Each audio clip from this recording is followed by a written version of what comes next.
Hi welcome back to my channel. ఈరోజు కథ తలంబ్రాలు 5వ భాగాన్ని వినేద్దాం. హర్ష కోపంగా పిడికిలి బిగించి వీడెందుకు ఇలా ఇంత దారుణంగా బిహేవ్ చేస్తున్నాడు అనుకుని కోపంతో ఊగిపోయాడు. బయటికి వచ్చిన మహా కోపంగా నుదుటిన రుద్దుకుంటూ వచ్చి మొత్తం పెంట చేశాడు. వీడిని ఏమని తిట్టాలో కూడా నాకు తెలియటం లేదు. వెళదామా, ఇప్పటికే లేట్ అయింది అంటూ అర్జున్ కారు వైపు నడుస్తుంటే ఒక్క నిమిషం నడుస్తున్న వాడల్లా ఆగి, ఏంటి మహా, నీకు నిజంగానే బుద్ధి లేదు అనుకున్నాను. బుద్ధే కాదు, నీకు కనీసం మనసులో మానవత్వం కూడా లేదు. మహా ఆపు అన్నట్టు చేయి చూపించి, ఇంకా చాలు, నీ లైఫ్ స్టైల్ మార్చుకోవు. నా జీవితం నాశనం చేసిందే కాకుండా నా ఫ్రెండ్ని కూడా నువ్వు ఎంతగా అవమానించావు. అసలు నీ గురించి నువ్వు ఏమనుకుంటున్నావు? ఎందుకు నువ్వు కనీసం హర్షని మనిషిగా కూడా చూడటం లేదు? హో మేడం, ఏంటి వాయిస్ లేస్తుంది? ఆ చెత్తగాడి గురించి నా దగ్గర మాట్లాడుకు. ఏంటి అర్జున్ ఓవర్ చేస్తున్నావు? ఎంత కాదన్నా హర్ష నాకే కాదు, నీకు కూడా ఫ్రెండ్. ఆ విషయం మర్చిపోకు. నేనే తనని పిలిచాను. మార్నింగ్ వాడు డిస్టర్బ్గా ఉన్నాడని, ఏమై ఉంటుందని అడిగేలోపే నువ్వు వచ్చి పెంట చేసిందే కాకుండా మొత్తం నా మైండ్ అంతా ఖరాబ్ చేశావు. ఆపుతావా? వాడి గురించి నా దగ్గర మాట్లాడావంటే అసలు ఊరుకోను. Stop it Arjun. చూడు, నీకు స్నేహం విలువ తెలియకపోవచ్చు, కానీ నాకు తెలుసు. ఇంకొకసారి హర్షతో ఇలా మాట్లాడావంటే ఊరుకునే ప్రసక్తే అయితే లేదు. ఏం చేస్తావు అంటూ అర్జున్ ఎదురు తిరిగాడు. ఏం చేయాలి? నిన్ను ఏం చేసినా పాపం లేదు. అమ్మాయిల జీవితాల నాశనం చేస్తుందా? చాలక మళ్ళీ హర్షని బాధ పెడుతున్నావు. ఒక్క మాట అడుగుతున్నాను, సూటిగా చెప్పు. వాడు ఫేస్ ఏదో బాధగా ఉందని ఐస్ క్రీమ్ తీసుకుని వచ్చి మరీ నవ్వుతూ అడిగావు. కట్టుకున్న మొగుడు ఆఫీస్కి వెళ్తున్నాడు, తిన్నాడో లేదో అని ఫోన్ చేయడం సంగతి పక్కన పెడితే కనీసం ఇంటికి అలసి వచ్చిన నవ్వుతూ కాఫీ ఇవ్వవు. నాకు తెలియక అడుగుతున్నాను, నీకు నాకంటే వాడెక్కువ? అవును, ఎక్కువే. అయితే ఏంటి ఇప్పుడు? ఏం చేస్తావు? చంపేస్తావా నన్ను? పిచ్చి కోపం వచ్చింది అర్జున్కి. అవునా, వాడే ఎక్కువ? ఎస్, వాడే ఎక్కువ. అయితే ఏంటి? మహా చేతిని పట్టుకుని దగ్గరికి లాక్కున్నాడు.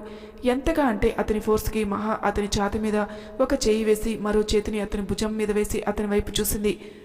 నీకు ఎన్నిసార్లు చెప్పినా బుద్ధి రాదే. ఏదో ఒకరోజు నువ్వే నన్ను కావాలి అన్న ఈ అర్జున్ నీ చెంతకి చేరనంత దూరంగా వెళ్ళిపోతాడు.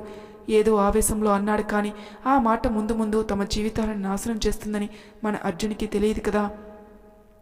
అయినా నీతో కలిసి ఉండడం అంటే నరకంలో ఉన్నట్టే. అయితే అనుభవించు నరకాన్ని. నీది మనసు కాదే, రాయి. మొగుడు మనసు బాధ పెట్టినా లెక్కలేదు, కానీ ఫ్రెండ్ మనసు బాధ పెడితే మాత్రం ఎక్కడ లేని బాధ తన్నుకొస్తుంది నీకు. ఇప్పుడే చెప్తున్నాను, గుర్తుపెట్టుకో. నా మాట కాదని వాడితో నువ్వు క్లోజ్గా మూవ్ అయినా, నువ్వు నవ్వుతూ మాట్లాడినా, నాకు కనిపించినా, నువ్వు ఇప్పుడు అన్నావు కదా నరకం చూస్తున్నానని, అదే చూస్తావు. అర్థమైందా? అర్జున్ కోపం చూసిన మహా భయపడి అలానే బిగుసుకుపోయింది. నా ముందు హర్ష పేరు పలికినా, వాడిని పొగిడినా నాలో నువ్వు నిజంగానే రాక్షసుని చూస్తావు. అంతలా దగ్గరగా అర్జున్ కోపం చూసిందేమో. పిల్లకి ఒంటి నిండా చెమట పట్టడమే కాకుండా వెన్నులో వణుకు మొదలైంది.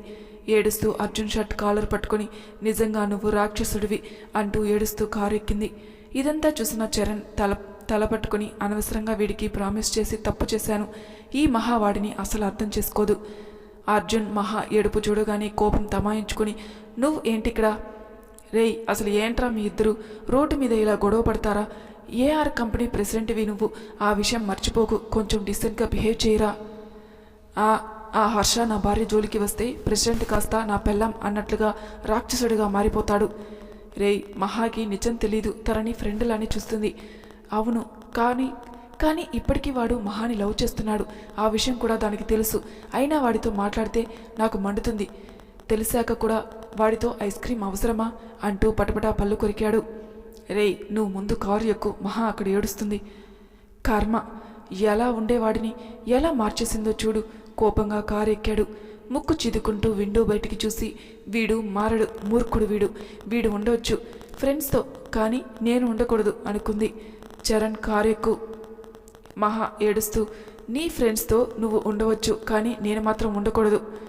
అవును, నువ్వు మంచి వాళ్ళతో ఉంటే నేను ఏమీ కాదనను, కానీ వాడితో ఉంటే మాత్రం అన్నావుగా రాక్షసుడినే ఉంటాను. ఉంటావు. ఎందుకుండవు? నాకే కనుక పవర్స్ ఉంటే ఈ పాటికి నిన్ను పిచ్చోన్ని చేసి ఒక ఆట ఆడుకుండేదాన్ని. ఎప్పుడు లేనిది నా మీద విరుచుకుపడుతున్నావు నువ్వు. ఉండేది ఈ రోజు నుంచి మా ఇంట్లోనే కదా, చెప్తా నీ సంగతి అనుకుంది. మిర్రర్లో మహా కంటి చూపు చూసి, ఇంకా ఆపు నీ ఏడుపు, నీ తిట్లు. ఇంకోసారి నా మాట పెడచెవిని కానీ పెట్టావంటే వీపు పగులుతుంది. ఏది దా పగలగొట్టు, ఏదో పగలగొడతావంటూ అంట. నువ్వు పగలగొట్టే వరకు చూస్తూ ఊరుకుంటానా? మరి నాకు గాని తిక్కరేగిందంటే ఏం చేస్తావు అంటూ వెనక్కి తిరిగాడు. చరణ్ ఇద్దరి వైపు చూసి, ఇప్పుడే కదా బయట రోడ్డు మీద కోపంగా కొట్టుకుని మళ్ళీ అంతలోనే చిన్నపిల్లలా కొట్టుకుంటున్నారు. నిన్ను ఏమన్నా చేసినా నాకే పాపం తగులుతుంది. అలాంటి బాడీ కదా నీది. సూర్పనక్క, ఈ బాడీ చూసి నువ్వు భయపడ్డావు.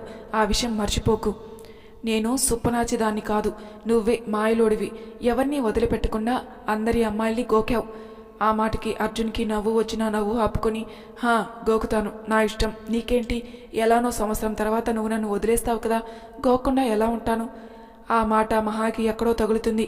చివ్వున అర్జున్ కళ్ళల్లోకి చూసి, నువ్వు మారవు, అస్సలు మారవు. చింత చచ్చిన పురుగు చాదు నీకు అంటూ విండో బయటకు చూసింది. ఇద్దరు గొడవ చూసిన చరణ్ ఒక్కసారి చెప్పలేని అంత కోపం ఒక్కసారిగా గిల్లిగజ్జాలి. ఇద్దరి మధ్య ప్రేమ ఉంది, కానీ అది బయటపడదు. ఎలా మలుపు తిరుగుతుందో ఈ ఇద్దరి మధ్య బంధం అనుకున్నాడు. కాసేపటికి చరణ్ ఇల్లు రావడంతో, కారు ఆపరా, నువ్వు మహా లోపలికి రండి. లేదురా, నెక్స్ట్ టైం వస్తాం, ఇప్పుడు అత్తయ్య మామయ్య ఇంటికి వెళ్ళాలి. సరే జాగ్రత్త అంటూ లోపలికి వెళ్ళాడు. ముందుకు వచ్చి కూర్చో.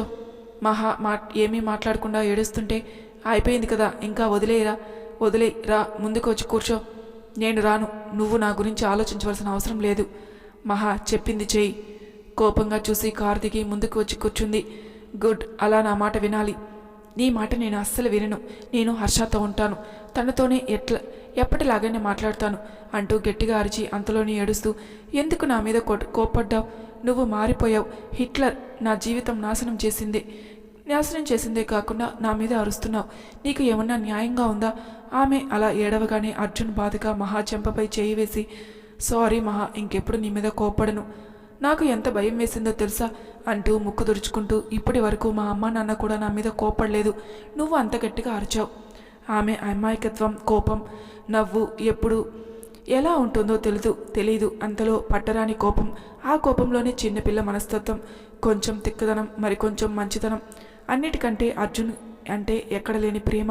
అందుకే ఎంత కోపం వచ్చినా అతని షార్ప్ లుక్స్, కోపం చూసేసరికి ఆమె మనసే కాదు, కోపం కూడా ప్రేమగా మారిపోతుంది. అతని దగ్గర ఆమె ఎప్పుడూ చిన్నపిల్లనే ఉంటుంది. ఇంకెప్పుడు అరవను. భయం వేసింది హిట్లర్ అంటూ ఏడుస్తూ అర్జున్ వైపు చూసింది. ఆమె తలనిమిరి చెంపల మీద కన్నీరు తుడిచి, సారీ ప్రిన్సెస్, నన్ను క్షమించు. అర్జున్ షర్ట్ కాలర్ పట్టుకొని కోపంగా ఏడుస్తూ, నా జీవితం బలిచేసిన నిన్ను ఎప్పటికీ క్షమించను హిట్లర్ అంటూ అర్జున్ని వెనక్కి నెట్టి కోపంగా విండో బయటికి చూసింది. అర్జున్ ఇంకా ఏమీ మాట్లాడలేదు. చేయి నొప్పిగా ఉండడంతో కామ్గా కార్ డ్రైవింగ్ చేస్తూ, ఈ మెంటల్ దానితో జీవితాంతం ఎలా వేగాలో ఏంటో, విపరీతమైన కోపం చూస్తూనే నాకు దగ్గర అవుతుంది. ఆ విషయం దీనికి అర్థం కావడం లేదు. పోనీలే, కనీసం కోపంలో అయినా నాతో మాట్లాడుతుంది అనుకున్నాడు. అరగంట తర్వాత మహా ఇంటి ముందు కారు ఆపాడు అర్జున్. అప్పటికే ఏడవడం వలన కారులోని నిద్రపోయింది. మహా లోపలికి ఎత్తుకుని తీసుకుని వెళ్దామన్నా రచ్చరచ్చ చేస్తుందని మహా అంటూ పిలిచాడు. మహా అంటూ కొంచెం భయంగానే ఆమె భుజం తట్టాడు, కానీ లేవలేదు. ఇప్పటి వరకు నా మీద చిందులు తొక్కింది, ఇప్పుడు శుభ్రంగా పడుకుంది అనుకుని కార్ డోర్ ఓపెన్ చేసి తప్పక ఆమెని 2 చేతుల్లో ఎత్తుకుని ముందుకు నడిచాడు. సంగీత, శ్రీకర్ అర్జున్ చూసి, బాబు దాన్ని లేపవచ్చు కదా. పర్లేదు మావయ్య, ఇప్పుడే పడుకుంది, నేను తనని గదిలో పడుకోబెట్టి వస్తాను. సరే బాబు. నవ్వి ముందుకు కదిలాడు అర్జున్. మహా రూమ్ చూసి షాక్ అయ్యాడు. ఒకవైపు మంచం, ఆ పక్కనే బీరువా, సోఫా, చిన్న టేబుల్. రూమ్ అంతా నీట్గా ఉన్న గది చిన్నగా ఉండడంతో అర్జున్ ఫేస్ మాడిపోయింది. ఈ గదిలో ఇప్పుడు ఎలా ఉండాలిరా బాబు అనుకుని ఆమెని మంచంపై పడుకోబెట్టి పైకి లేస్తుంటే మహా అర్జున్ కాలర్ పట్టుకుని అసలు వదలడం లేదు. ఏడవటం వలన కన్నీటి చారలు బుగ్గల మీద కనిపించేసరికి, నిజంగానే సైకోవే నువ్వు, కానీ ఈ హిట్లర్ నుంచి దూరంగా వెళ్దామని గట్టిగా ఫిక్స్ అయ్యావు కదా అంటూ ఆమె చెంపపై చెయ్యి వేసి నిమురుతూ, ఏమై చేయను, నిన్ను ఎలా నీ మనసు మార్చను, నువ్వు లేని నేను ఏమైపోవాలి అనుకుని అలానే ఆమె ఫేస్ చూస్తుండిపోయాడు.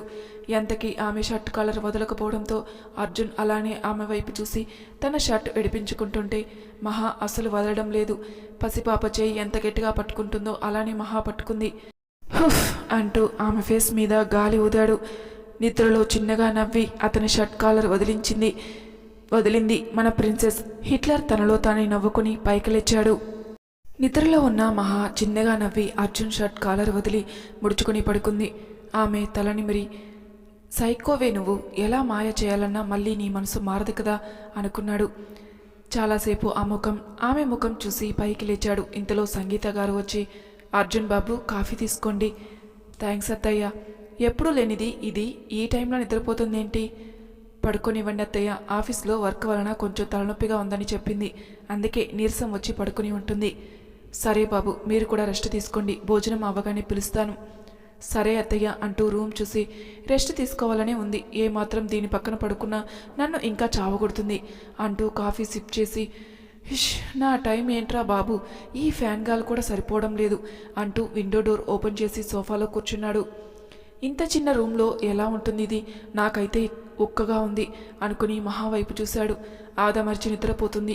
ఫ్యాన్ గాలికి ఆమె నడుము దగ్గర ఉన్న చీర పక్కకి జరగడంతో నడుము వంపు స్పష్టంగా కనిపించేసరికి అర్జున్ గొంతు తడారిపోయింది. హో దేవుడా, ఏంటి నాకు ఈ పరీక్ష, ఇక్కడే ఉంటే టెంప్ట్ అయిపోతాను అనుకుని ల్యాప్టాప్ తీసుకుని రూమ్ వెనుక ఉన్న ల్యాన్లో కూర్చొని వచ్చి అక్కడ ఉన్న సిమెంట్ బెంచ్ మీద కూర్చొని ఆఫీస్ వర్క్ చేయడం మొదలుపెట్టాడు. టైం 7 అవడంతో బద్ధకంగా కళ్ళు తెరిచి చుట్టూ చూసింది మహా. 2 కళ్ళు పెద్దవి చేసి, అరే, నేను మా ఇంటికి ఎలా వచ్చాను, నాకు దేవుడా నిజంగానే పవర్స్ ఇచ్చాడా, నేను ఎలా వచ్చాను అంటూ థింక్ చేస్తూ అర్జున్తో జరిగిన గొడవ గుర్తొచ్చి ఫేస్ పక్కకు తిప్పింది. పూలతోట మధ్యలో ఉన్న సిమెంట్ బెంచ్ మీద కూర్చుని వర్క్ చేస్తున్న అర్జున్ చూడగానే, అంటే నన్ను ఎత్తుకుని లోపలికి తీసుకుని వచ్చాడా, ఎంత ధైర్యం నన్ను ఎత్తుకోవడానికి అంటూ కోపంగా మంచం దిగి, నన్ను ఇక్కడికి ఎవరు తీసుకుని వచ్చారు? మెయిల్ చెక్ చేస్తూ, నేనే, ఏమైంది అంటే, నేను కారులో పడుకున్నానని ఎత్తుకొని తీసుకుని వచ్చావా? అవును. నీకు అసలు బుద్ధుందా? నన్ను ఎత్తుకోవడానికి ఎన్ని గుండెలు నీకు? ఉన్నది ఒక గుండె, అందులో కూడా నువ్వే ఉన్నావు. చేసిన సీన్ చాలు, కానీ ముందు నాకు స్నానానికి నీళ్లు పెట్టు. అర్జున్ చేతిలో ల్యాప్టాప్ తీసుకుని, ఏంటి ఓ చేస్తున్నావు? ఇక్కడ నేను మాట్లాడుతుంటే నువ్వేంటి వర్క్ చేసుకుంటున్నావు? మరి ఏం చేయాలి? నీ దగ్గర మటం వేసుకుని కూర్చుని పల్లీలు తినాలా? జోకా? ఆపు ఇంకా, నేను ఎంత నిద్రలేపినా నువ్వు లేవలేదు, దానికి నన్ను ఏం చేయమంటావు? అందుకే నిన్ను ఎత్తుకుని తీసుకుని వచ్చాను, దానికే ఇంత సీన్ క్రియేట్ చేస్తున్నావు. నీకు ఎప్పుడు నాతో గొడవపడడం తప్ప ఇంకా వేరే పని ఉండదా? అర్జున్ ఒక్కసారిగా పైకి లేచి బద్ధకంగా ఒళ్ళు విరుచుకుని మహా ముందు అడుగులు వేస్తూ, ఒళ్ళంతా ఏదోలా ఉంది అంటూ చేతి మెటికలు విరిచాడు. మహా వెనక్కి అడుగులు వేస్తూ, ఓయ్ దూరంగా ఉండు, మాట్లాడు, ఏంటి పైకి వస్తున్నావు? ఒళ్ళు దగ్గర పెట్టుకుని జాగ్రత్తగా ఉండు. ఎప్పుడైతే నిన్ను ఎత్తుకున్నానో అప్పటి నుంచి ఒళ్ళంతా తిమ్మిరిగా ఉంది మహా. ఉంటుంది, ఎందుకుండదు, నీకు ఉన్నదే తిమ్మిరి కదా, అందుకే కదా చూసిన ప్రతి అమ్మాయిని వదలకుండా కోరిక తీర్చుకుంటున్నావు అంటూ గుటకలు మింగుతూ వెనుక గోడ ఉండడంతో ఎటూ కదలకుండా లాక్ అయింది మహా. ఆమెని ఎటూ కదలకుండా 2 చేతులతో లాక్ చేసి, ఎంత అమ్మాయిలతో గడిపినా కిక్కు రాలేదే. అటు ఆమె ఫేస్ మీద పడిన కుర్రల్ని వెనక్కి నడుతూ సాంప్రదాయబద్ధంగా ఉండి, ఫస్ట్ టచ్కే నన్ను మాయ చేసి నువ్వు నన్ను లవ్ చేశావు చూడు, నిజంగా ఆ కిక్కు మామూలుగా లేదు. ముద్దు ముచ్చట లేకపోయినా కంటి చూపుతో నా హార్ట్ని నాలో లేకుండా చేశావు అంటూ అర్జున్ మహా నడుం దగ్గర చూస్తూ, ఏది ఏమైనా ఆ దేవుడు నిన్ను చాలా అందంగా పుట్టించాడు. మహా కంగారుగా నడుం దగ్గర చీర కవర్ చేసుకుని, నీ చూపు అక్కడే ఉంటుందా? అవును, నీ అందం నీ వంపైన అంటూ మహా చెవిలో ఏదో చెప్పి, చూస్తుంటే చాలు ఒళ్ళంతా అదో మాదిరిగా అయిపోతుంది. అంత దగ్గరగా అతను వచ్చేసరికి నోటి మాట రాక కుటకలు మింగుతూ, ఏంటి తేడాగా బిహేవ్ చేస్తున్నావు? మహా నడుము దగ్గర చేయి వేసేలోపై మహా అర్జున్ చేతిని పట్టుకుని, చేయి విరుగుద్ది, వెధవ వేషాలు వేశావంటే. నీ ఫేస్కి అంత సీన్ లేదు బంగారం, మన రూమ్లో మీ అమ్మ వచ్చి రూమ్ సర్దుతుంది, అందుకే ఇంత దగ్గరగా వచ్చాను. ఉఫ్, ఇంకా అమ్మ వెళ్ళలేదా? నేను ఇంకా నువ్వు కావాలనే వచ్చావేమో అని 4 దులిపేద్దామనుకున్నా. మొగుడంటే కొంచెం కూడా ఇష్టం లేదా? చేసిన ఓవర్ యాక్షన్ చాలు, ముందు దూరం జరుగు అంటూ అర్జున్ని పక్కకి నెట్టి తన రూమ్కి వెళ్ళింది సంగీత గారు. లోపల లేకపోవడంతో మహా కోపంగా బయటకు వచ్చి అర్జున్ వైపు చూసింది.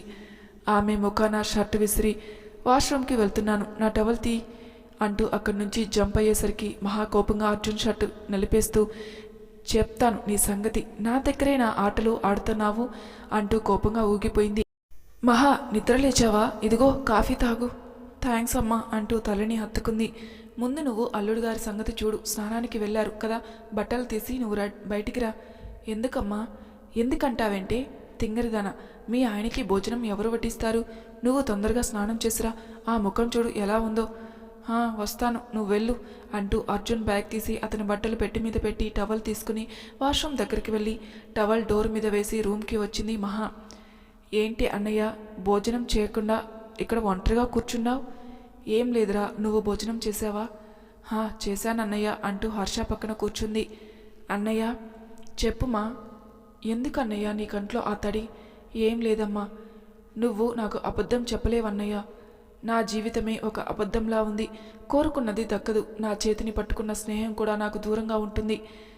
అసలు నువ్వు అర్జున్ ఎందుకు దూరం ఉంటున్నారు అన్నయ్య? దూరం కాదమ్మా, శత్రువుల్లా ఉంటున్నాం అన్నయ్య. ప్రేమ మా మధ్యన, ప్రేమ అనే పదం వచ్చేసరికి ఊహించని విధంగా మా జీవితాలు తలకిందులైపోయాయి. శిక్ష వాడు అనుభవిస్తున్నాడు, నరకం కూడా వాడే తీసుకున్నాడు. కానీ మనశ్శాంతిని నాకు దూరం చేస్తున్నాడు అంటూ గట్టిగా కళ్ళు మూసుకున్నాడు. ఈవినింగ్ మహా అర్జున్ తనకి మధ్య జరిగిన సంఘటన గుర్తుకు రావడంతో బాధపడ్డాడు. నీకు దూరంగా ఉండడం వల్ల నా వల్ల కావటం లేదు మహా. నీ మంచితనం, అమాయకత్వం ఎప్పుడూ నన్ను మాయ చేస్తాయి. ఏమైనా నీతో నాకు స్నేహం చాలు. ఎప్పటిలా స్నేహితుడిగానే మిగిలిపోతాను. ఏం ఆలోచిస్తున్నావు అన్నయ్య? ఏం లేదమ్మా, ఇప్పుడు చెప్పు, ఏమైంది సడన్గా వచ్చావు? చెప్పాను కదన్నయ్య, బోర్ కొడుతుందని వచ్చాను. మీ అన్నయ్యని మోసం చేయలేవు, కానీ నిజం చెప్పు. టైం వచ్చినప్పుడు చెప్తానన్నయ్య, ముందు నువ్వు కిందికి రా, భోజనం చేద్దు కానీ. ఒక్క నిమిషం లీనా, ఆఫీస్ కాల్ వచ్చింది అంటూ ఫోన్ తీసుకుని ఆఫీస్ కాల్ మాట్లాడుతుంటే లీనాకి అర్జున్ గుర్తొచ్చేసరికి తన దగ్గర ఉన్న మరో న్యూ నెంబర్తో అర్జున్కి కాల్ చేసింది. టీషర్ట్ వేసుకుని విజిల్ వేస్తూ ఎవరిది ఈ నెంబర్ అనుకుని ఫోన్ లిఫ్ట్ చేసి, హలో అర్జున్. ఎవరు? నేను లీనాని. అర్జున్ కోపంగా, ఎందుకు నాకు ఫోన్ చేస్తున్నావు? నీతో ఒకటి చెప్పాలి అర్జున్. చూడు, నేనైతే అలాంటి లైఫ్ వదులుకున్నాను. సో నాకు ఫోన్ చేయకు. నీకు అంతగా కావాలంటే వేరే వాళ్ళకి ఫోన్ చేసుకో అంటూ లీనా మాట వినకుండా ఫోన్ కట్ చేశాడు. అతని మాటలకి లీనాకి ఏడుపు వచ్చేసింది. అంతలోనే కోపం వచ్చి, నువ్వు నా గురించి ఎందుకు ఇలా ఆలోచిస్తున్నావు? నేను అంత క్యారెక్టర్ లేని దానిలా కనపడుతున్నానా? ఏది అయితే అదయింది. రేపే నీకు నా మనసులో మాట చెప్తాను. అప్పుడు నువ్వే తెలుసుకుంటావు ఏ రకంగా నన్ను బాధ పెట్టావో అనుకుంది. ఏంటి ఫోన్ కట్ చేశావు? అవతల అమ్మాయి బిజీ అందా అంటూ అదో రకంగా అడిగింది మహా. కింద నుంచి పై వరకు మహాని స్కాన్ చేసి, అవును. పోనీ నువ్వు వస్తావా? తను ఎలానో బిజీ, నీతో అయితే ఇంకా సూపర్ అంటూ తన భుజం మీద ఉన్న టవల్తో ఫేస్తో తుడుచుకుంటూ కన్ను కొట్టాడు. బాక్స్ బద్దలైపోద్ది, మర్యాదగా మాట్లాడు. చెత్త మాటలు నా దగ్గర మాట్లాడకు. టవల్ మహా మీదకి విసిరి, నువ్వు నన్ను గెలక్కుండా ఉంటే నాకు మంచి మాటలు వస్తాయి. నువ్వు వచ్చి నా మైండ్ అంతా డిస్టర్బ్ చేస్తుంటే ఇంకా ఇలానే వస్తాయి. టవల్ కోపంగా అర్జున్ మీదకి విసిరి, ఏంటి మా ఇంటికి వచ్చేసరికి ఓవర్ యాక్షన్ చేస్తున్నావు? నువ్వు చేసే పనులే కదా నీకు చెప్తుంటా. మహా దగ్గరగా వచ్చి, అవునా, ఏం చేస్తాను నేను? చెప్పు, వింటాను. అర్జున్ని వెనక్కి నెడుతూ, ముందు పక్కకి జరుగు. ఏంటి పడిపోతావని భయమా? నీ ఫేస్కి అంత సీన్ లేదు. అర్జున్ నవ్వి, అందుకే నాతో లవ్లో పడ్డావు. అమ్మ భోజనానికి పిలుస్తుంది, నువ్వు ముందు వేషాలు ఆపిరా. భోజనం కంటే ముందు ఒకటిస్తావా? మహా కోపంగా, ఏంటి? నా ల్యాప్టాప్. ఉఫ్, చంపేస్తున్నావు కదా నీ మాటలతో అనుకుంది. ఏంటి ముద్దడుగుతానని ఎక్స్పెక్ట్ చేశావా? షటప్ అర్జున్, నీ బుక్కులు చూస్తేనే తెలుస్తుంది, కానీ ముందు ల్యాప్టాప్ ఇవ్వు. ఇస్తాను, తమరు మెక్కటానికి వస్తే అప్పుడు ఇస్తాను అంటూ కోపంగా బయటికి వెళ్ళింది. నవ్వుకుంటూ బయటికి వచ్చి డైనింగ్ టేబుల్ దగ్గర కూర్చుని మహా వైపు చూశాడు. మహా కోపంగా అతని ఎదురుగా కూర్చుంది. ఇంతలో సంగీత గారు వచ్చి, ముందు మీ ఆయనకి వడ్డించవే, నీకు పెళ్ళైంది కదా, మీ ఆయన్ని ఎవరు చూసుకుంటారు? నువ్వు తినటం కాదు, ముందు అల్లుడికి పెట్టు. అందుకని నెత్తి మీద కొట్టాలా అంటూ ఏడుపు మోగం పెట్టుకుని అర్జున్ వైపు చూసింది. 2 కనుబొమ్మలు ఎగిరేసి ఫ్లయింగ్ కిస్ ఇచ్చేసరికి మహాకి కోపం మామూలుగా రాలేదు. కోపంగా భోజనం వడ్డిస్తుంటే, అంత ఘాటుగా చూడకపోతే నవ్వుతూ అన్నం పెట్టచ్చుగా. నువ్వు పెద్ద సూపర్ స్టార్ అని నవ్వుతూ తుల్లుతూ వడ్డిస్తారు. ఇది నా ఇల్లు, నా సామ్రాజ్యం. మూసుకొని నేను పెట్టింది తిను. ఏంటి నోరులేస్తుంది? నా ఇష్టం నా నోరు అంటూ కర్రీ వేసి అర్జున్ పక్కన కూర్చుని తను భోజనానికి కూర్చుంది. ఎంతకీ అర్జున్ తినకపోవడంతో, తింటున్న మహా ఏమైంది తిను అంటుంది. నాకు స్పూన్ ఉంటే ఇవ్వు. ఎందుకు? చెప్పింది చెయ్యి. ఉఫ్ అంటూ స్పూన్ ఇచ్చింది. స్పూన్తో తింటున్న అర్జున్ వైపు చూసింది. చేతికి గాయం చూసి, ఈ దెబ్బేంటి? ఏం లేదు అర్జున్, ఆఫీస్ టెన్షన్లో గోడకేసి కొట్టుకున్నాను. నీకు ఈ మాయరోగం పోదా? చూడు ఎంత పెద్ద దెబ్బ తగిలిందో అంటూ బాధగా చూసింది. మహా కోపంగా ఇలాంటి పిచ్చి పనులు మానుకోవా అంటూ అర్జున్ కళ్ళల్లో చూసింది. ఆమె కళ్ళల్లో చూస్తూ కోపం కదా నేనంటే, ఎందుకు నా చేతికి గాయమైతే నువ్వు బాధపడుతున్నావు?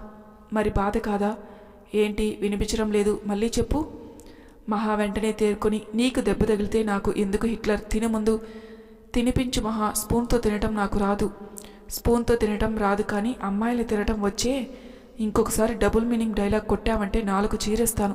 నీతో మాట్లాడటం నా బుద్ధి తక్కువ అంటూ తినటం మొదలుపెట్టాడు. అప్పుడే లోపలికి వచ్చిన శ్రీకర్, మహా ఏంటి నాన్న, అల్లుడి చేతికి దెబ్బ తగిలింది, భోజనం నువ్వు తినిపించాలి కదా, మరి ఏంటి స్పూన్ ఇచ్చావు? అది నాన్న.